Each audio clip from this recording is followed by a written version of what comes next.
You want your documentation to be clear and inviting. You want it to be a detail of all the projects. You should be able to skim through it and use documents that offer repetition. Now, the repetition part, we're gonna talk about all of it, but used to my game, because I thought I was being cute and funny, would be to give them 6,000 pages of documentation and just put it in a box and send it to them and let them figure it out. That was the worst and dumbest idea I ever had, because all that did was slow the process down. They would take that 600 pages of documentation and stack it in the corner, and then they would put all the files that they could understand on top of it and start working those first. So that was a terrible idea. So you should have it clear and inviting to where they can understand it. I'd like to have the numbers, the pages and all your documentation numbered, starting with the cover page and going all the way through the end page, 1 through 600.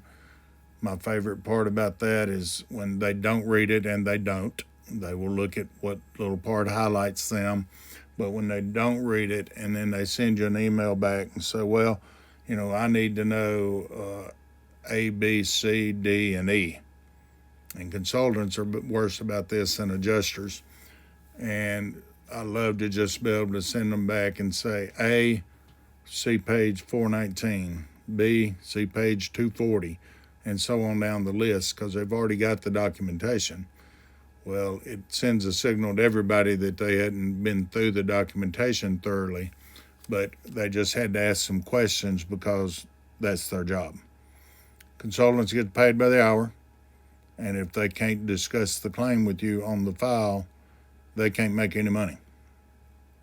So they have to figure out something to talk to you about on that file to make money. It's been said that they have a little sliding scale somewhere that says if it's a $5,000 job, we can charge 20 hours on it. If it's a $50,000 job, we can charge 80 hours on it. I don't know that to be the fact. I have no idea. But I'm sure at some point the insurance company comes and says you can't spend 80 hours on a $5,000 file. That's too much. So they have to have some parameters somewhere to sit that down. But make sure it's clear and inviting, and it's got to be clear to you. And when they call you and ask you for something, you need to be able to flip to the page and give them the page number through emails and all of that to get that to them. One other little tip when you're providing them with that sort of documentation, when the consultant calls you and says, hey, we've been getting air movers for $28 a day and you're charging $30, and you've got your demo labor in here at $65 an hour, and we've been paying $63. Can you change those two things? Your answer needs to be the same 100% of the time. And the way I put it, Mr. Consultant, I'll be glad to look at all that. But I'm a big picture guy. I look at the bottom line. I know y'all are all into line items and every line this, every line that, but I'm a big picture guy and I want to look at the bottom line. So what I'm going to ask you to do is send me a total list of everything in my invoices. They're not estimates, by the way, they're invoices. I probably referred to that incorrectly a couple of times.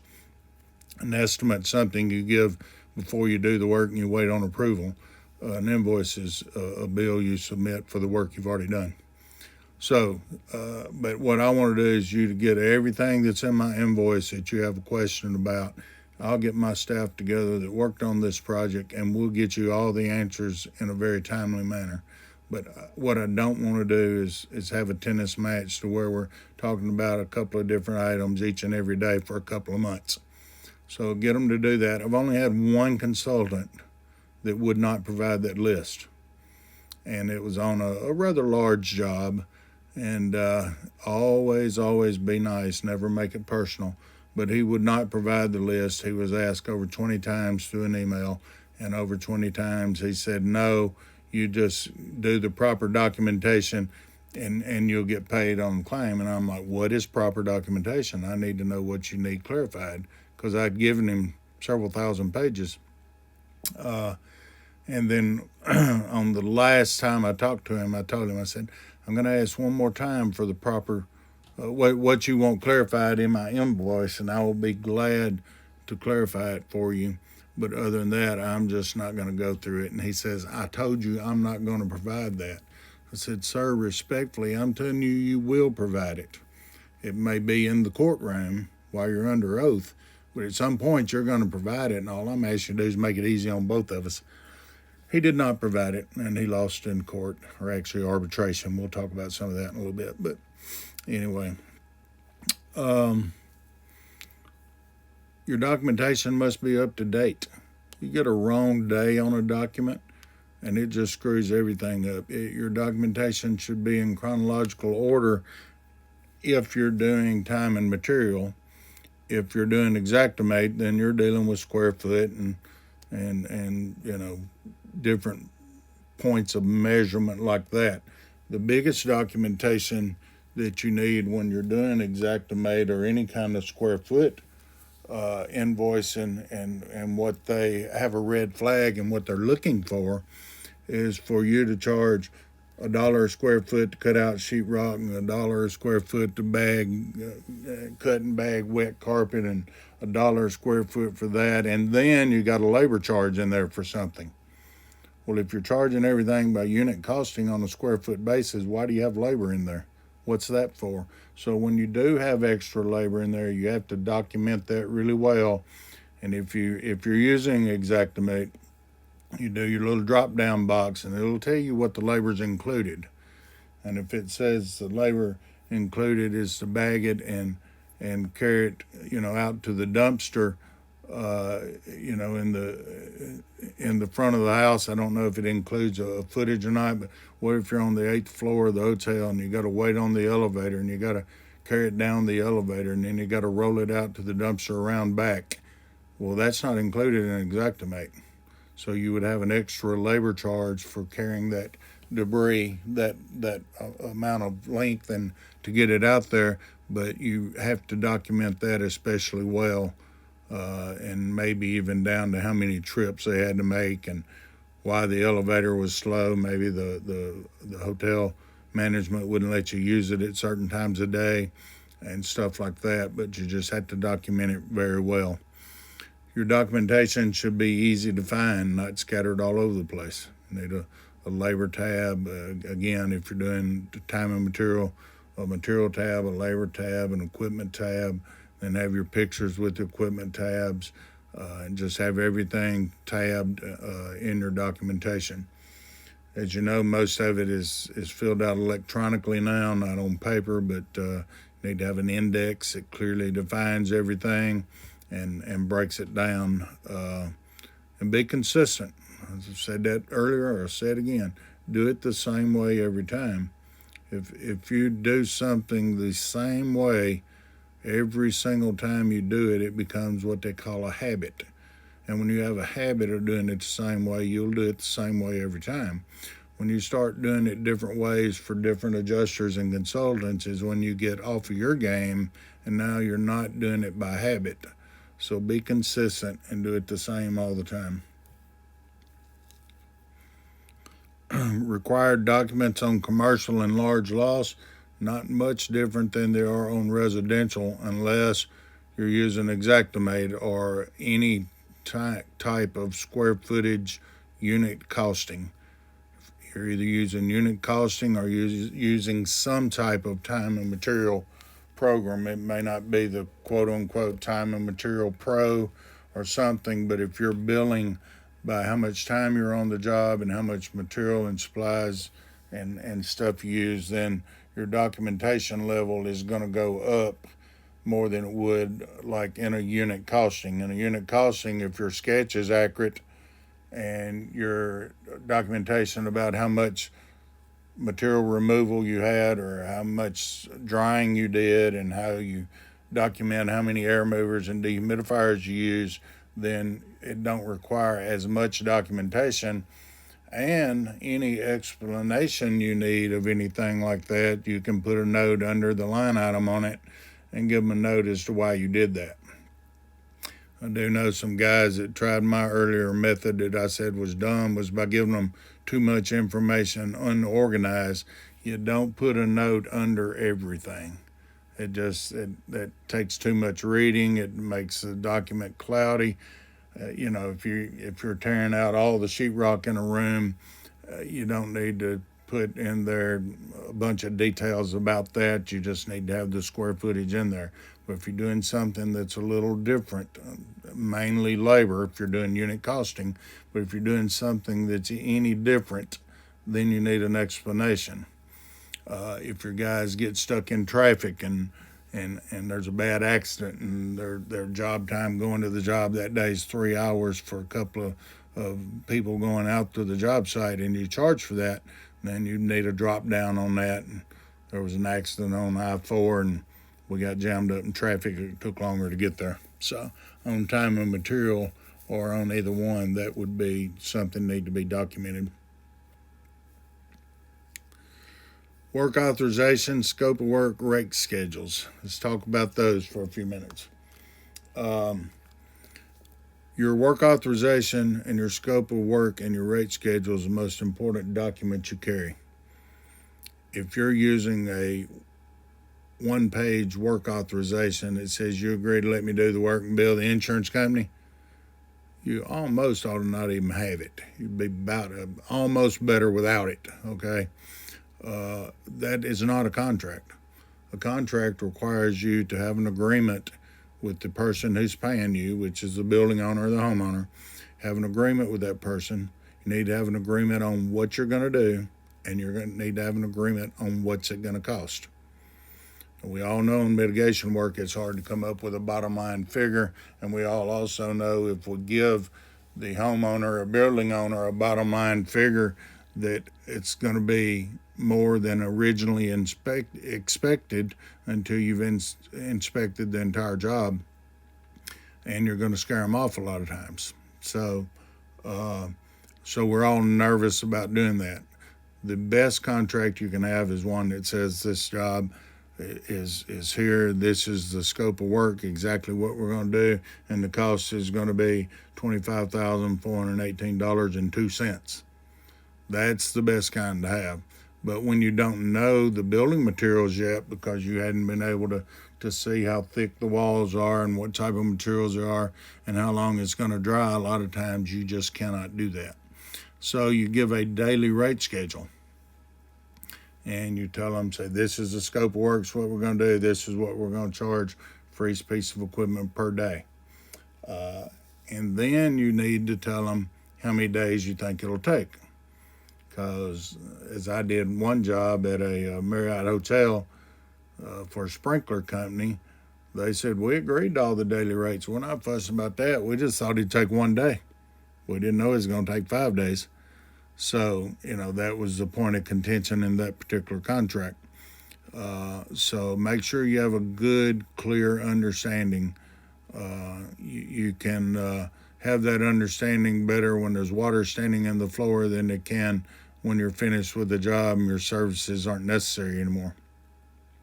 Psychometric readings are just telling them that your DUs were doing the job and you got the air dry. Good thing to have. All adjusters want it because they know that's something they need to ask for. Most of them don't know how to read it or don't know what to do with them. You got a few that do, but predominantly across the board they don't. Moisture content readings, some of the moisture content of the product you're trying to dry, and that allows you to document why you dried for 5 days instead of 3. Moisture maps are just a map of the building showing where the moisture content is elevated or to where it's normal. You have got to have this as a water damage restoration plan. I'm going to change that word for you a little bit, so make a good mental note. If you're going by the IICRC, you have to have a drying plan. Make sure to insert that word in. The IICRC says you must have a drying plan before you start drying. So if you just go in and you got it in your head and you don't put a drying plan in your scope of work and they don't want to pay you, it's a good chance they won't have to because you didn't give them a drying plan if you're proclaiming to go by the IICRC's standards. Recommendation from specialized experts. We'll go back to my scenario about categories of water. Was it category 2 or was it category 3?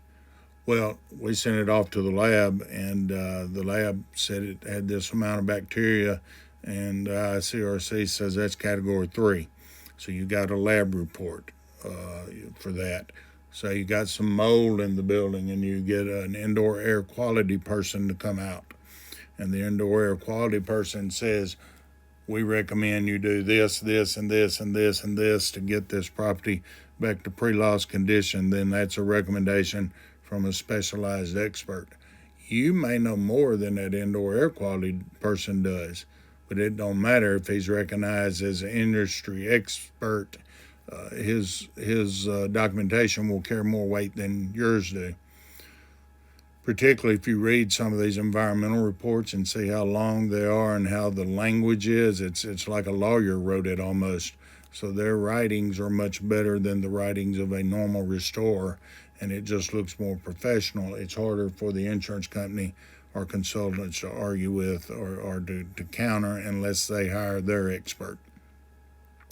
And that will happen on commercial jobs. In fact, I recommend on every commercial job, if the insurance company hires an indoor air quality, you hire an indoor air quality. If they hire a clerk of the works, you hire a clerk of the works. If they hire somebody to come out and do testing for asbestos, you hire somebody to do testing for asbestos. You say, why do both? Well, it's just the same in a jury trial. You have experts on both sides. The part about the insurance company, predominantly speaking, they hire the cheap guys because they want to get it done cheaply. You can hire the more professional guys that don't do it that cheaply and that will do a better job and have better credentials, so you can win that game. So contents and personal property inventories, if you're doing contents, again, a lot of good programs out that do that kind of stuff. Find the one that works for you and do it, but don't go in there just willy-nilly with a piece of paper and start trying to do contents. It will bite you if you don't have a good documentation process for that. Lien notices and lien releases. The lien, filing a lien, or a lot of times even telling someone that it's time, your time is up and you have to file a lien, shakes the tree to get you paid better than most other things you can do if you haven't been paid by the time your state laws say that you must file a lien. You got different laws in different states. You got some that say you got to give prior notice. You got some that say you got to do it in 90 days. You got some that's got weird laws, but know the laws in your state. As I would say always, know the rules of the game, and if you know the rules of the game better than anybody else playing, you'll win because you know the rules. So know what your lien notices are. I recommend you never file a lien yourself. That's what they make attorneys for, and there's also companies that just specialize in lien filings and lien releases. It costs about $600 in Florida to have a company take care of all that for you per job. And if you've got on your scope of work and on your price list that you'll file a lien if it's not paid in time, and you've got the lien on your price list at $800, then who cares if you file a lien? You made $200, but you kept yourself protected in the meantime. Very, very, very important. Change orders, if it's not written, it's not done. If you've got a scope of work that says you're going to do 10 things, and then you get in there and you find out you're going to have to do something extra or something that's not included, then you have to get a change order signed, or at least have to get it acknowledged on smaller change orders. You may get it acknowledged by email, but if you're working for a government municipality, most of the time those still have to be in writing and signed off on, not just an email. Again, know the rules, know the laws in the state you're in. When you do your invoice, double check it. Try to make sure it's as accurate as you can, and never refer to it as an estimate. If you've already done the work, it is an invoice, and it will include your reimbursable expenses and other stuff like that.